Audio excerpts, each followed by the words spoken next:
अहमदाबाद से पकड़े गए 4 आतंकियों को लेकर बड़ी खबर आ रही है। एटीएस की जांच में दरअसल चौंकाने वाले खुलासे हुए हैं। भारत में तस्करी करने वाला बना आतंकी, आईएसआईएस के लिए काम करने लगा एक तस्कर। 4 में से 2 आतंकी 7 से 8 बार भारत आ चुके हैं। ये अहम जानकारियां इनके बारे में पता चली हैं। एक आतंकवादी ने खुद को कपड़ा व्यापारी बताया था।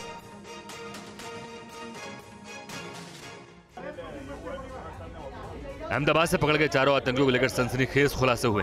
एटीएस की जांच में पता चला है कि 4 के संबंध आईएसआईएस से और 4 आतंकी अपने पाकिस्तानी आका के साथ लगातार संपर्क में थे। 4 आतंकी भारत में बड़ी आतंकी वारदात को अंजाम देने के इरादे से आए थे। पाकिस्तानी आका उन्हें अहमदाबाद में भेजे गए हथियारों को इकट्ठा करने के बाद हमले को अंजाम देने के लिए सटीक जगह और समय बताने वाला था। पकड़े गए 4 में से 2 आतंकी 7 से 8 बार भारत आ चुके हैं। एक आतंकवादी ने खुद को कपड़ा व्यापारी बताया था। इन आतंकियों को आतंकी हमले के लिए फरवरी महीने से ट्रेनिंग दी जा रही थी। आतंकियों को कहा गया था कि भारत और अमेरिका हमास के मददगार है। आतंकियों से खुलासे के बाद एटीएस ने गुजरात समेत कुछ राज्यों में जांच शुरू कर दी। 4 लोग का हमें एक फ्लाइट के अंदर उनका बुकिंग डिटेल्स मिल गया। बैक ट्रैक किया गया तो वो सेम नाम के लोग उसी दिन सुबह मॉर्निंग में कोलंबो से चेन्नई की फ्लाइट में आ रहे। चेन्नई में लगभग 3 घंटे के लेओवर के बाद में वो लोग अहमदाबाद लैंड होने वाले थे। तो हमने सारी प्रोसेस की टीम्स बनाई, अहमदाबाद एयरपोर्ट से उनको डिटेन किया। आतंकियों से बरामद मोबाइल फोन को एफएसएल जांच के लिए भेज दिया गया है। और इस बीच Pune hit and run case से जुड़ी हुई बड़ी खबर सामने आ रही है। नाबालिग आरोपी की कोर्ट में पेशी, जुवेनाइल जस्टिस बोर्ड में हुई पेशी। ये इस वक्त की बड़ी खबर जो सामने आ रही है। Pune hit and run case में नाबालिग आरोपी की कोर्ट में पेशी हुई है और जानकारी है जुवेनाइल जस्टिस बोर्ड में नाबालिग की पेशी हुई।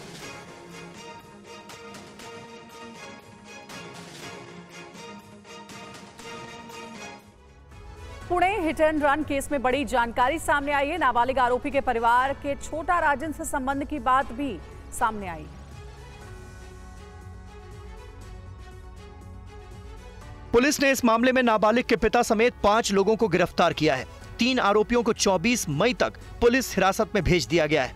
इस घटना के बाद नाबालिग आरोपी के परिवार की आपराधिक कुंडली भी सामने आई है। अग्रवाल परिवार के लिए कानून से खिलवाड़ करना कोई नई बात नहीं है।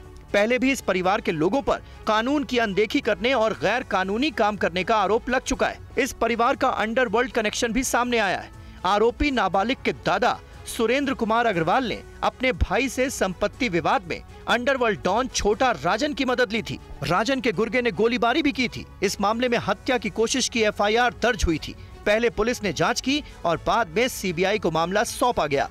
ये केस कोर्ट में विचाराधीन है। पुणे के कलेक्टर ने एक्सीडेंट के बाद मचे बवाल के बीच 2 पब को बंद करने का आदेश जारी कर दिया है, जिसमें पहला कोझी पब और दूसरा मैरियट सूट ब्लैक पब शामिल है। साथ ही एक्साइज डिपार्टमेंट को हर एक होटल, रेस्टोरेंट, बार और पब की तलाशी करवाने का आदेश दिया है। और इस केस के सामने आने के बाद अब लगातार एक्शन नजर आ रहा है। पुणे नगर पालिका ने 2 अवैध बार्स पर कार्रवाई की है, उनके खिलाफ एक्शन लिया गया है। कोरेगांव इलाके में नगर पालिका का बुलडोजर एक्शन देखिए नजर आया। वाटर्स और ओरिला दोनों पब्स पर बुलडोजर चला दिया गया है। जो जानकारी मिली है वो ये कि नियमों का पालन न करने के तहत ये कार्रवाई की गई है इन 2 पब्स के खिलाफ। देखिए एक तस्वीर आपको दिखा रहे हैं। जो नाबालिग आरोपी है इस मामले में, उसका सीसीटीवी फुटेज सामने आया था जिसमें वो एक पब में बैठकर शराब पीता हुआ नजर आया था और अब 2 पब्स पर बुलडोजर चला है।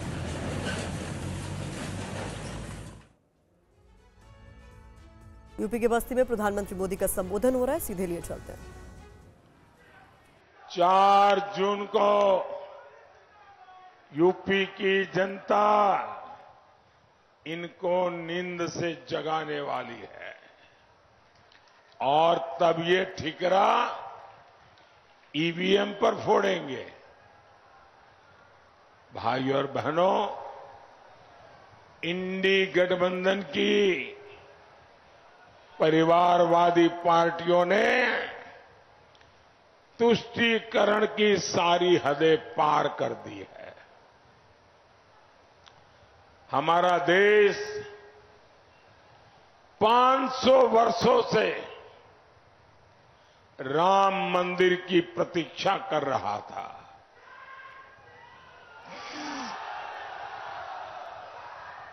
लेकिन ये इंडी वालों को राम मंदिर और राम से परेशानी है।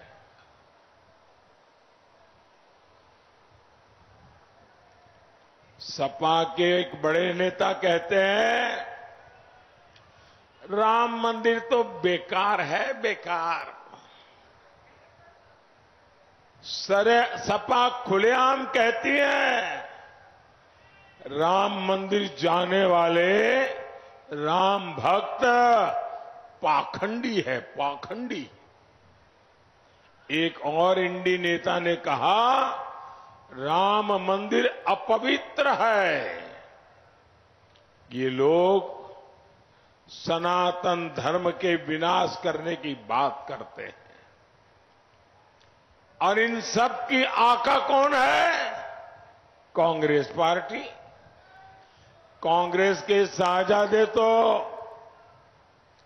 राम मंदिर पर सुप्रीम कोर्ट का फैसला, जिसके कारण राम मंदिर बना है, वो फैसला पलटना चाहते हैं। ये राम मंदिर पर बाबरी ताला लगाने का सपना देख रहे हैं। ये रामलला को फिर से टेंट में भेजना चाहते हैं। क्या इन लोगों को जवाब मिलना चाहिए कि नहीं मिलना चाहिए? वोट से करारी चोट करनी चाहिए कि नहीं करनी चाहिए? साथियों, कांग्रेस और सपा वालों को अचानक संविधान की याद आ गई। इसी कांग्रेस ने देश में आपातकाल लगाकर संविधान के खत्म करने की भरपूर कोशिश की थी। यही कांग्रेस है जो खुद का भी पार्टी का संविधान नहीं मानती है। ये परिवार ऐसा है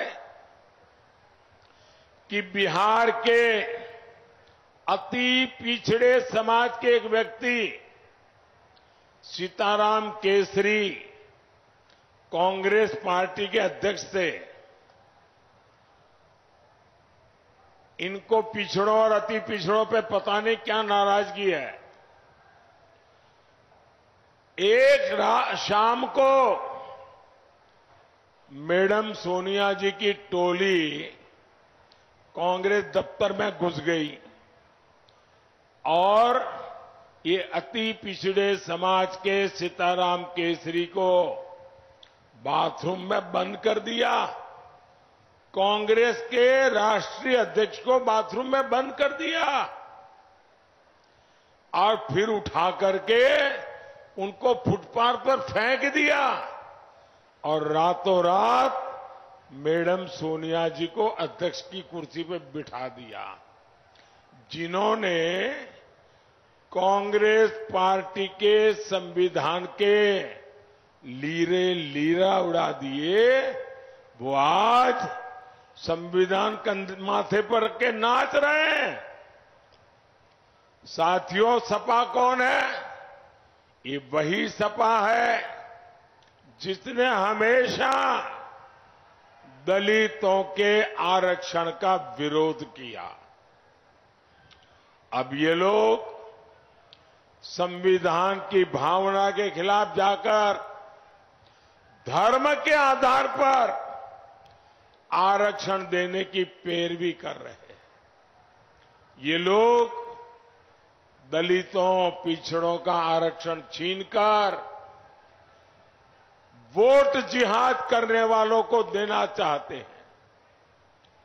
जहां कांग्रेस सरकार है, वहां उन्होंने संविधान की पीठ में छुरा भोंककर कानून बना दिया है।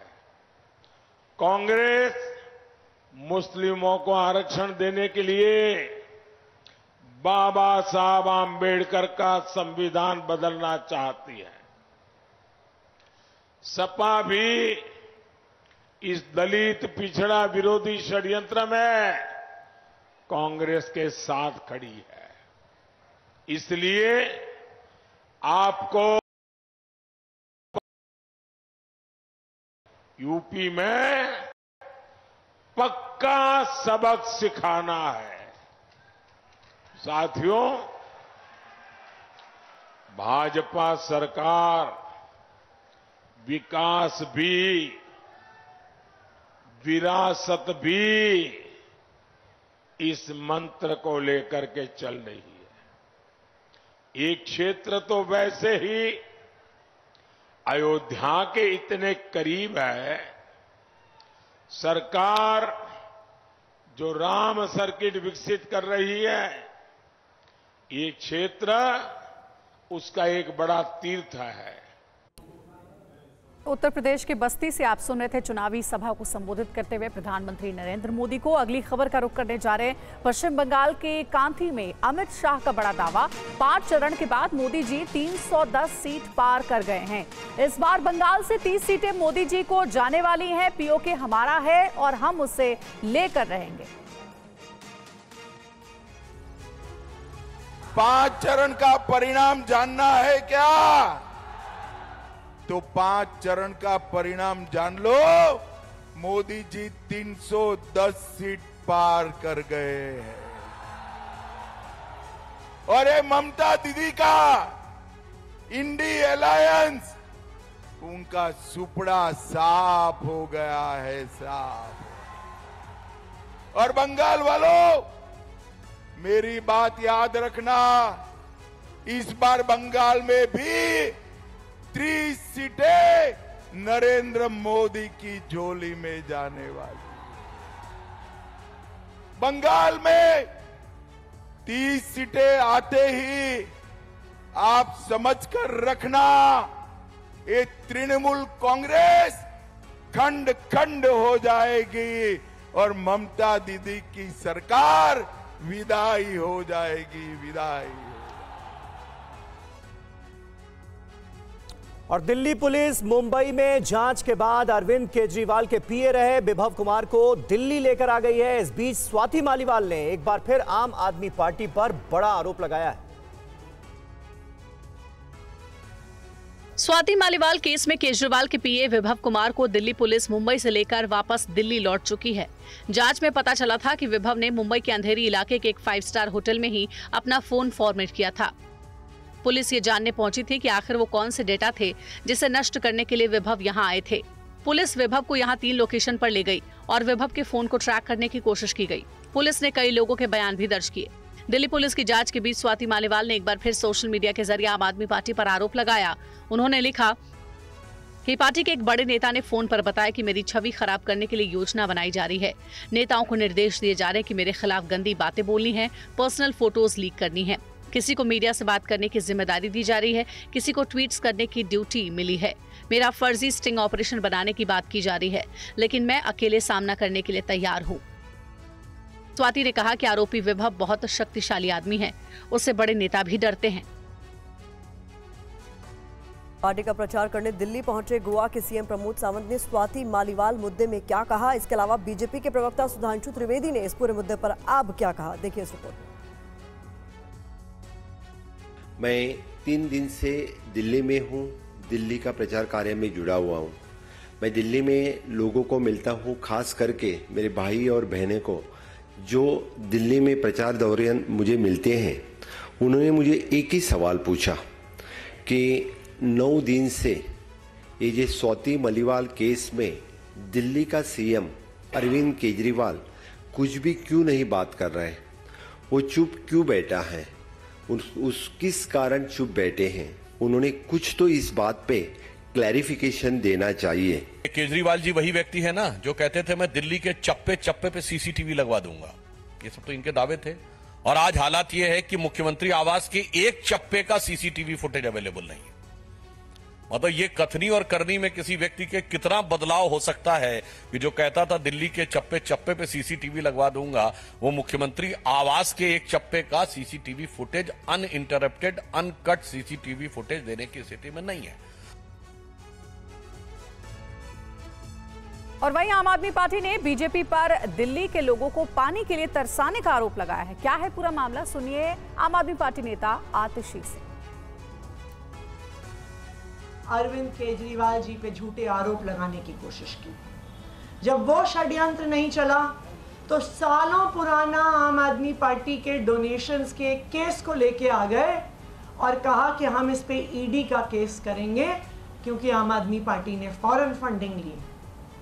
जब ये आरोप नहीं चला तो अब भारतीय जनता पार्टी ने 25 तारीख की वोटिंग से पहले एक नया षड्यंत्र रचा है आम आदमी पार्टी को टारगेट करने के लिए, दिल्ली के लोगों को परेशान करने के लिए। और इस षड्यंत्र के तहत भारतीय जनता पार्टी ने अपनी हरियाणा सरकार के माध्यम से दिल्ली के पानी को रोक लिया है। वो दिल्ली वालों को परेशान करने के लिए, दिल्ली में पानी की त्राही मचाने के लिए, दिल्ली में आ रही यमुना की वाटर सप्लाई को रोक रहे हैं। और इस बीच अरविंद केजरीवाल अपनी रैलियों में कह रहे हैं कि अगर उन्हें वोट नहीं दिया तो बीजेपी उन्हें फिर से जेल में डाल देगी। इस पर केंद्रीय मंत्री अनुराग ठाकुर ने क्या रिएक्शन दिया है, सुनिए। जब से अरविंद केजरीवाल जी जेल से बाहर आए हैं और अंतरिम राह पर वो भी कंडीशनल बेल लेकर आए हैं, तब से जग हंसाई हो रही है। कैसे कैसे बयान दे रहे हैं।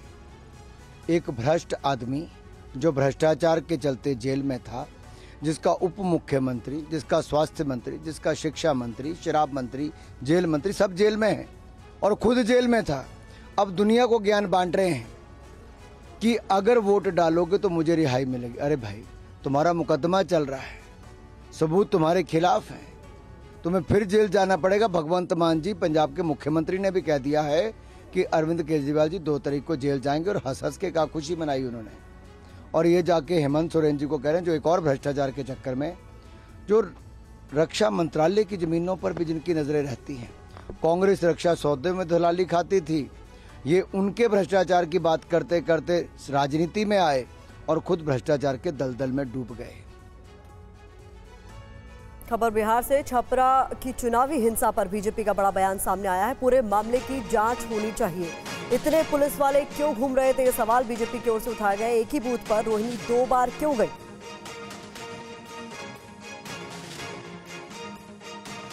जांच के लिए कहा है कि यदि कोई पुलिस वाला, यदि वो लालू जी का अंगरक्षक हो, राबड़ी देवी जी का अंगरक्षक हो, इसकी जांच होनी चाहिए। और क्यों जाएगा कोई? इतने लोग, इतने पुलिस वाले कैसे घूम रहे उनके साथ, यह जांच का विषय। और यहाँ भी अभी शिकायत हमें मिली है कि पाटलिपुत्रा में भी लालू जी के अंगरक्षक और राबड़ी देवी के अंगरक्षक निशा भारती के साथ घूम रहे। ये सारे चीजों की जांच की प्रक्रिया शुरू कर दी गई है और जांच करने के बाद तुरंत कार्रवाई किया जाएगा। और बूथ पर, एक ही बूथ पर यदि कोई 2 बार कैंडिडेट जाकर बूथ को डिस्टर्ब करता हो, यह अत्यंत ही दुर्भाग्यपूर्ण है। आप बूथ पर डिस्टर्ब करने वाले कौन होती हैं? आप यदि उम्मीदवार हैं तो शांतिपूर्ण मतदान होने चाहिए। पूरे जिले में कहीं भी इस तरह की अप्रिय घटना नहीं घटी। सिर्फ उसी बूथ पर, जिस बूथ पर रोनी आचार्य गई और वहां पर 2-2 बार गई। बिहार के सारण में चुनाव बाद हिंसा को लेकर अभी भी तनाव है। हिंसा में एक शख्स की मौत के बाद इलाके में भारी पुलिस बल की तैनाती है। सारण जिले के छपरा में हुई हिंसा के चलते कल सुबह 9 बजे तक इंटरनेट पर रोक रहेगी।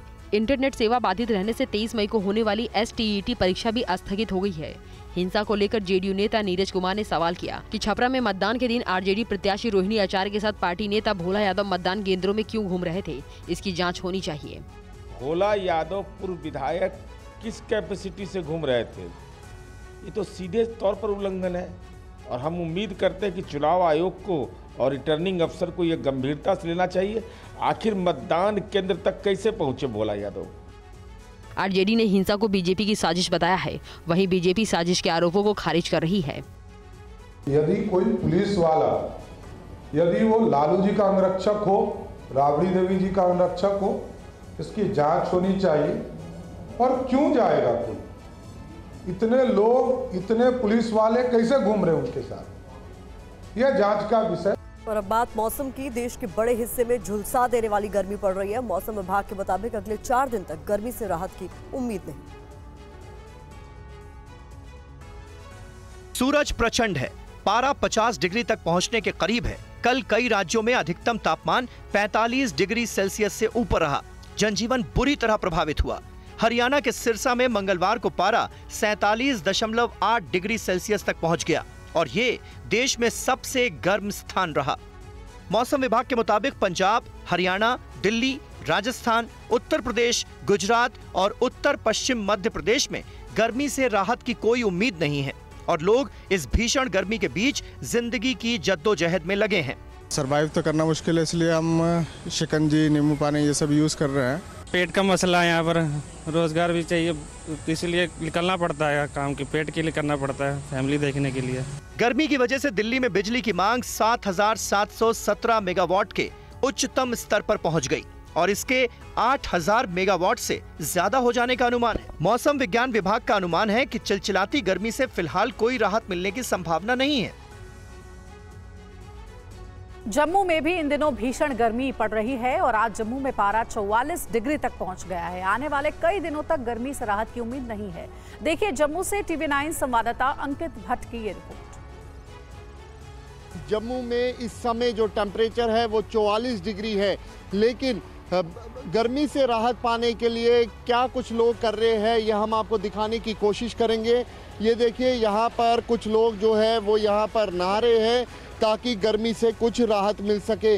लगातार जम्मू की अगर बात की जाए तो जम्मू संभाग के अलग अलग इलाकों में भीषण गर्मी पड़ रही है और ऐसे में मौसम विभाग की माने तो इसी तरीके से जो गर्मी है वो रहने वाली है। कुछ बता दें कि प्रशासन की तरफ से फिलहाल जो स्कूल है वो 8 से 12 तक किया गया है ताकि इस भीषण गर्मी से बच सके। कुछ और लोग भी यहाँ पे नहाने के लिए आए हैं।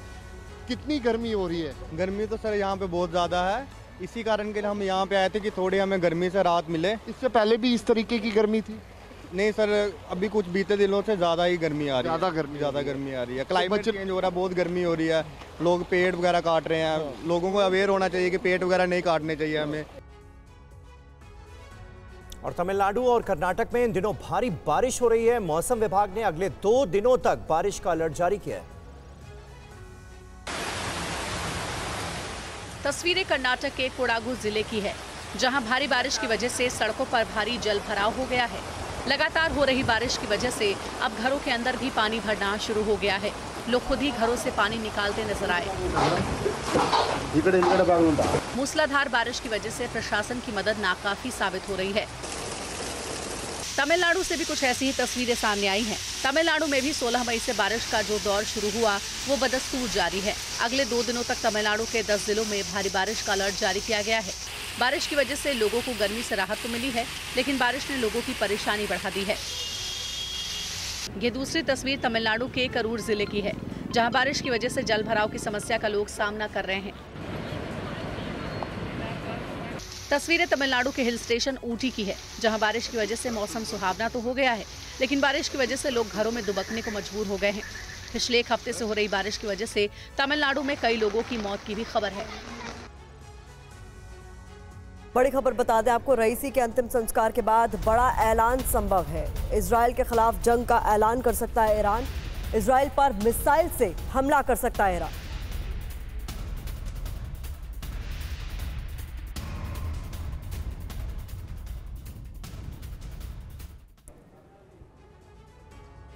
और वहीं तेहरान में रईसी के लिए प्रार्थना सभा का आयोजन किया गया है। प्रार्थना सभा के लिए जुटे हजारों लोग। तेहरान की सड़कों, सभा स्थलों में भारी भीड़ देखी जा रही है। अंतिम संस्कार में भारत के उपराष्ट्रपति जगदीप धनखड़ भी शामिल होंगे।